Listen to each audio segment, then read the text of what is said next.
तर नमस्कार मित्रांनो, मी सचिन कांबळे. तर मी तुम्हाला ब्लॉगमध्ये दाखवणारच आहे बारा कमान कसं दिसतो आणि बारा कमानचं माहिती काय.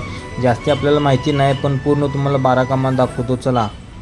कमान आहे, जेवढं उंच गोळगुमट आहे त्याचप्रमाणे हा बारा कमान त्यांचं पोरग्यानं बांधणार असं चॅलेंज घेतले होते. तर हा बारा कमान तो पूर्ण झालेला नाही, हा एवढ्यातच बारा कमान स्टॉप झाले. तर एक प्रश्न आहे मित्रांनो, हा कुठल्याही कोपऱ्यातनं बारा कमान बघा, हा कोपऱ्यातनं बघा आणि त्या कोपऱ्यातनं बघा, पूर्ण तुम्हाला कंपल्सरी बारा कमान उभं दिसते असते आणि पूर्ण कोपऱ्यातनं तुम्हाला बारा कमान कंपल्सरी वाटतो.